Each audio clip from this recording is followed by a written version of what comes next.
tengok di kaca spion ruang itu. Ada orang lagi gini. Terus astagfirullahaladzim.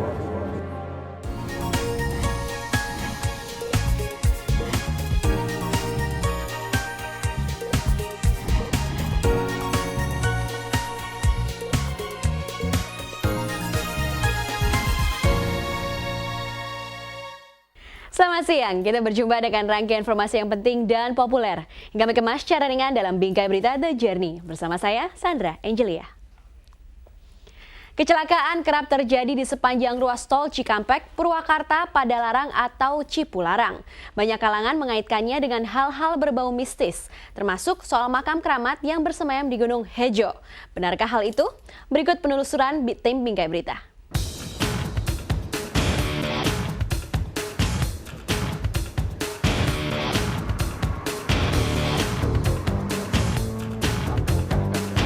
Jalan tol Cipularang saat ini menjadi jalan tol paling populer di negeri ini.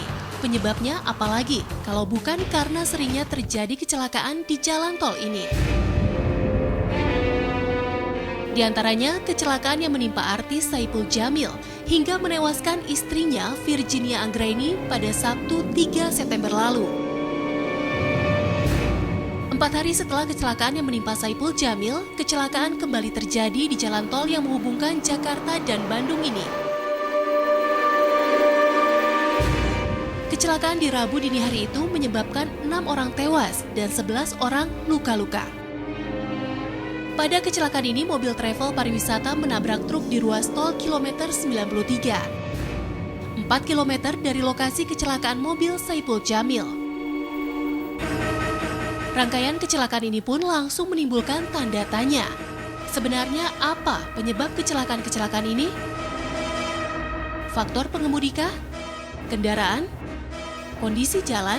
Atau kondisi alam di sekitar jalan? Tim Bingkai Berita pun mencoba mengenal lebih jauh jalan tol ini. Jalan tol Cipularang adalah singkatan dari Cikampek, Purwakarta, dan Padalarang. Jalan tol ini dibangun dengan menerobos di antara dataran tinggi dan lembah. Sehingga kondisi jalan ada yang menanjak, menurun, dan berkelok-kelok. Jalan tol Cipularang ini terkenal dengan adanya titik rawan kecelakaan, yakni ruas jalan yang dianggap sering terjadi kecelakaan. Biasanya terjadi pada kilometer 80 hingga 60 dan kilometer 100 hingga 90. Sesuai dengan data yang ada di Jasa Marga bahwa jika dibandingkan dengan ruas Padalarang itu dalam kurun waktu yang sama itu terjadi kecelakaan 17 kali. Maka Cipularang ini dari statistik yang kami miliki itu jauh lebih kecil dibanding Padalarang dan jauh menurun dibanding tahun sebelumnya. Berdasarkan data Lakalantas Kepolisian, kecelakaan-kecelakaan yang terjadi dikarenakan faktor kesalahan manusia. Seperti mengantuk, kurang antisipasi, masalah teknis kendaraan, dan kurang mematuhi standar kecepatan yang ditetapkan dalam batas aman. Namun, tak hanya itu, hal-hal mistis pun ternyata dikait-kaitkan sebagai penyebab beragam kecelakaan di jalan tol ini. Kata orang-orang kan itu katanya di daerah jalan tol Cipularang, kilometer 97. Ya, di situ sering kejadian katanya, Bu. Emang ada apa sih Pak di situ? Ya, orang pernah bilang ada di situ kan tempat pemujaan katanya di Gunung Hejo. Udah pas sampai kilometer 92. Tiba-tiba bau anyir, bau amis. Nah, ada bau amis itu teh. Beban berat, perasaan tuh bawa berapa ton gitu. Pas tengok di kaca spion ruang itu, ada orang lagi gini. Terus astagfirullahaladzim, kata saya. Anggapan ini tentu saja tidak bisa dipercaya begitu saja. Banyak pembuktian yang harus dilakukan terkait dengan berita-berita mistis tersebut. Tempat-tempat mistis yang sering disebut adalah kawasan kilometer 100 hingga 90, di mana terdapat bukit yang dikeramatkan. Untuk menjawab ini, saya pun mencoba menelusuri kawasan yang dipercaya mistik. Kawasan ini berupa perbukitan yang biasa dikenal dengan sebutan Gunung Hejo. Kawasan bukit ini terlihat jelas di samping ruas jalan tol. Namun untuk menuju ke sana harus dilalui dari jalur di luar tol, yakni masuk dari Jalan Darangdang dari arah Purwakarta. Titik 96,2 ini adalah tempat saya berdiri, yakni bila Anda berada di jalur Cipularang dari arah Bandung menuju Jakarta, maka tempat ini akan terletak di sebelah kiri dan Anda pasti akan bisa melihat tangga yang menjulang ke atas. Dan ini adalah tangga awal untuk naik menuju kawasan Gunung Hejo. Permisi, Bapak Jaya ya Pak? Iya. Iya, permisi mau ke atas ini Pak. Iya. Kalau yang di atas ini ada apa Pak? Ya, syaratnya ada keramat. Keramat, ada apa sih Pak? Ada katanya orang menyangka ada makam gitu Pak. Ya, makom bukan makam katanya. Saya diajak untuk melihat lebih jelas kawasan ini. Bagian depan kawasan perbukitan ini difasilitasi tangga yang rapi. Namun semakin ke dalam ternyata semakin terjal dan berliku. Hingga sampailah kami pada puncak bukit. Kalau ini sendiri apa sih Pak sebenarnya? Apanya? Yang dibungkus, yang di depan kita itu sebenarnya apa ini? Ada dibungkus kain putih gitu. Itu sebenarnya, tapi saya nggak melihat ada makam di sini itu. Ini bukan makam katanya. Katanya itu makom. Ketika makom dengan makam katanya kan beda gitu. Bedanya adalah? Jadi kalau makam mah pasti ada kuburannya siapa yang mati di sini misalnya. Ya gitu. jenazah ya. Terus kalau makom? Kalau ini mah, ya kalau makom mah pantilasan. Masyarakat sekitar menghormati kawasan ini dan percaya tempat ini mengandung nilai sejarah. Mereka percaya ini adalah salah satu tempat beristirahat dan bertapanya Prabu Siliwangi, Raja Pasundan yang sangat dihormati. Dan tonggak kayu berbungkus kain putih ini dipercaya sebagai lokasi penandaan tempat beristirahatnya sang raja. Ya, ternyata lokasi ini bukanlah makam. Pemakaman yang sering disebut-sebut ternyata justru tidak ada. Masyarakat mendatangi kawasan ini sebagai lokasi untuk berwisata spiritual. Bapak sebagai orang yang tiap hari di sini, terus tahu gini, banyak orang yang mengkaitkan dengan Gunung Hejo Pak terjadinya kecelakaan itu gitu. Kalau menurut Bapak bagaimana Pak? Tapi kata Bapak mah nggak ada apa-apanya. Jadi dengan jalan tol, dengan keramat, Ya. nggak ada apalah. Kata ini mah, misalnya apa gitu. Keterkaitan. Nah, nggak ada terkait apa-apa lah gitu kata Pak dia. Bila dikaitkan dengan adanya kecelakaan yang kerap terjadi pada kawasan ini, aspek geografis adalah faktor yang perlu diperhatikan.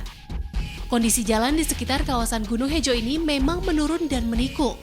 Pihak Jasa Marga pun telah memasang banyak rambu untuk menjaga kecepatan kendaraan agar tak melebihi 80 km per jam. Tujuannya agar kendaraan bisa terkendali dengan baik dan terhindar dari kecelakaan. Namun kesiapan dari pengemudi juga menentukan keamanan lalu lintas di kawasan ini. Mulai dari kilometer 100 itu tuh jalan tuh agak menurun. Nah kalau kita tahu kan kalau jalan menurun tuh karena beban massa daripada kendaraan, itu tanpa kita sadari kecepatan tuh bertambah dengan massa tersebut. Dan kita ketahui kalau ngedesain jalan itu ada yang kita sebut dengan kecepatan rencana. Jadi kalau kita masuk tikungan itu, tikungan didesain dengan kecepatan rencana, apa artinya? Kendaraan itu akan aman kalau dia bergerak di bawah kecepatan rencana. Ya, itulah penjelasan ilmiah dari fenomena maraknya kecelakaan di kawasan sekitar Gunung Hejo ini.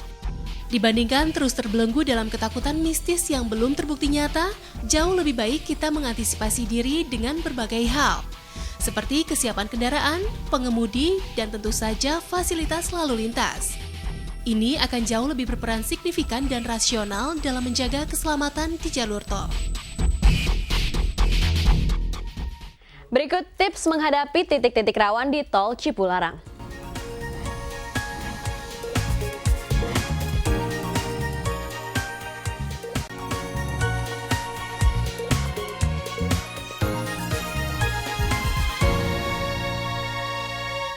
Beberapa titik di tol Cipularang memang rawan kecelakaan. Bersama Jasa Marga, tim Bingkai Berita menyusuri titik-titik rawan kecelakaan. Ini juga bisa menjadi panduan bagi Anda.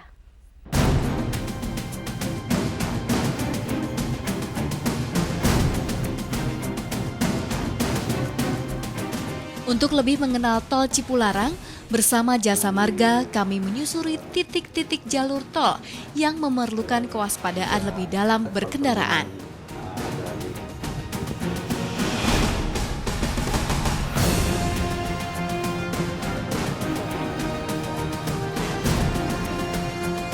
Pihak Jasa Marga sendiri tiap harinya menerjunkan 9 kendaraan patroli untuk menertibkan, mengamankan, dan menjaga kelancaran di sepanjang tol selama 24 jam.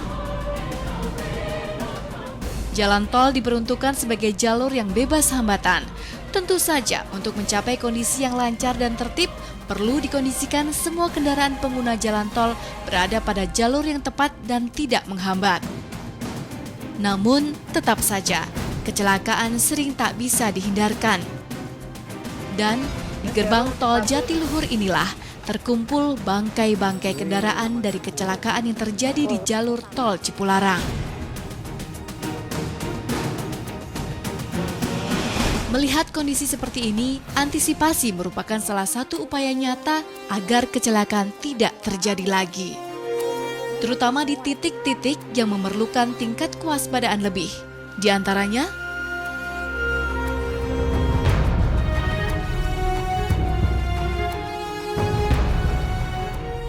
dari arah Bandung, satu titik yang harus diperhatikan adalah posisi kilometer 127. Di titik 127 ini memang sudah terbagi jadi 3 lajur. Dan ini yang harus diperhatikan, ada kendaraan yang lambat kurang dari 60 harus di sebelah kiri, namun sering berada di tengah atau yang kanan. Nah, ini yang bisa mengganggu di belakangnya. Tujuan diadakannya 3 jalur ini untuk mengklasifikasi kendaraan berdasar jenis dan kecepatan demi mencapai kelancaran dan keamanan. Konteter kecepatan lama tolong ke samping kiri.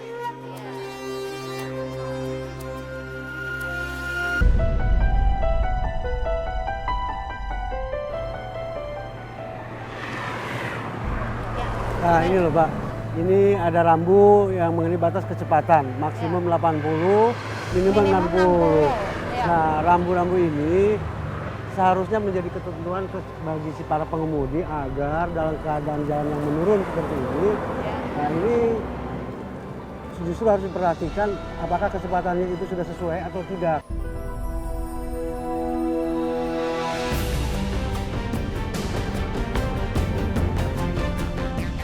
Karena ini jembatannya sangat panjang, 720 meter dan begitu curam ketinggiannya, sehingga secara teori dikhawatirkan terjadi angin dari kiri maupun khususnya dari sebelah kiri dari lembah sana, lalu ke atas ke permukaan, dan kita sedang melaju di tengah jembatan itu, maka kami selalu mengingatkan salah satu antisipasinya adalah taati kecepatan tidak melebihi 80 km per jam.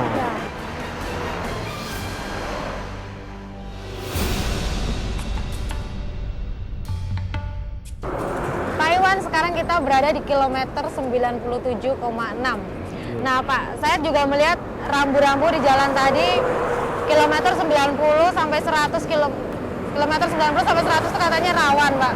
Bahkan orang sudah bilang ini black spot. Terus kemudian ya jadi sampai berkembang mitos di sini ini rawan kecelakaan dari mistis-mistis itu.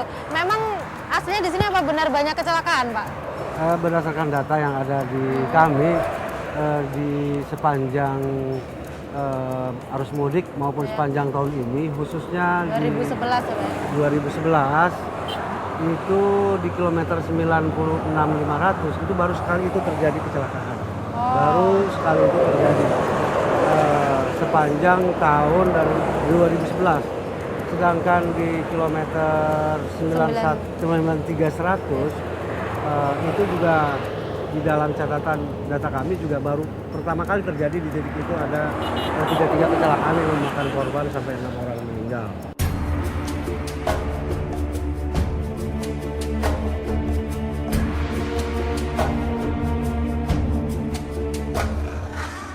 Salah satu isu mistis yang dikaitkan dengan tol Cipularang adalah keberadaan patung kepala singa di kilometer 100. Banyak anggapan yang menyatakan kejanggalan dalam peletakan kepala singa ini. Nah ini Pak Iwan, patung singa. Ini rame ya Pak ya, berikutnya sesudah barusan ini ya, orang bilang Cipularang itu banyak mistisnya. Salah satunya ada patung singa yang sebenarnya dilihat buat apa gitu bikin patung singa di sini gitu. Ini ada apa? Orang bilangnya oh ditanam apa gitu. Itu sebenarnya kenapa Pak ada patung singa ini? Ini patung singa ini aslinya batu besar yang menyorok dari bukit sana ke sini. Kalau batunya diambil, ini bukitnya amroh. Hingga itu dibiarkan dan supaya lebih artistik dibuatlah seni yaitu kepala harimau atau singa. Ya, penelusuran menunjukkan bahwa beberapa titik di tol Cipularang memang memerlukan tingkat kewaspadaan tinggi. Dan faktor manusia kerap menjadi penyebab utama mengapa di titik-titik ini sering terjadi kecelakaan. Karena itulah, memperoleh izin dalam berkendara menjadi indikator kesiapan dan kemampuan dalam mengendarai kendaraan dengan baik dan tidak membahayakan pengguna jalan yang lain. Berikut sosok yang melintasi tol Cipularang 2 kali setiap harinya.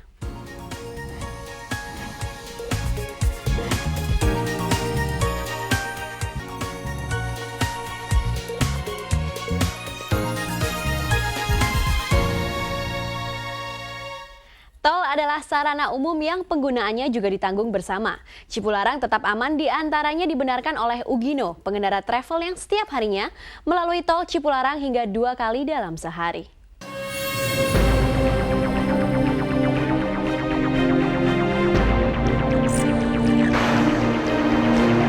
Emang agak was-was, cuman kita ngingetin aja mungkin sama travelnya juga atau sama diri kita sendiri aja buat lebih hati-hati.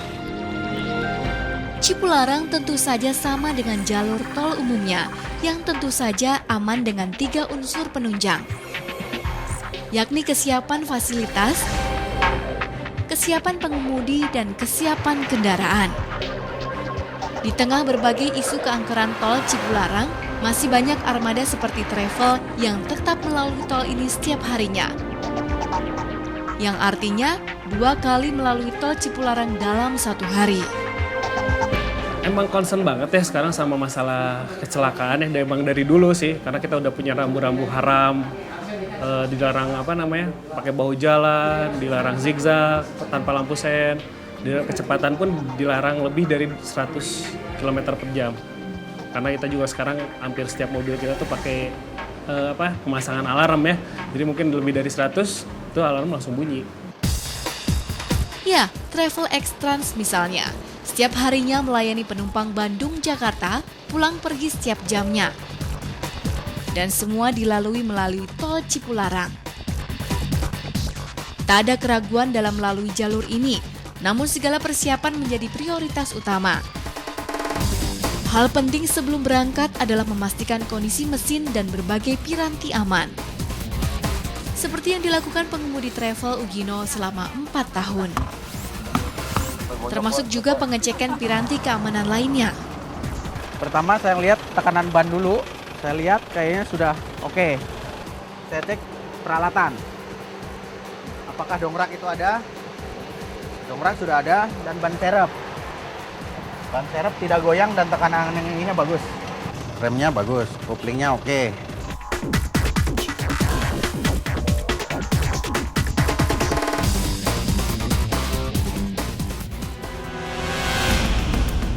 Jumlah penumpang menjadi poin penting dalam menjaga keamanan berkendara, mengingat isi dari armada juga menentukan kestabilan dan keseimbangan dalam mengendalikan kendaraan di jalan nanti. Tak hanya sebatas melakukan kesiapan sebelum keberangkatan, saat perjalanan berlangsung, pengemudi harus tetap waspada. Dan travel dengan kapasitas 10 orang ini pun melaju setiap jamnya menembus tol Cipularang, menghantarkan para penumpang ke tempat tujuan mereka.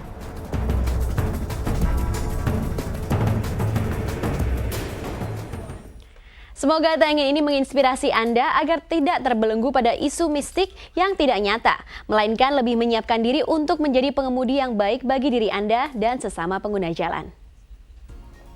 Sampai di sini bingkai berita The Journey. Saksikan informasi penting dan populer lainnya setiap Senin sampai Jumat pukul 1 siang. Sampai jumpa.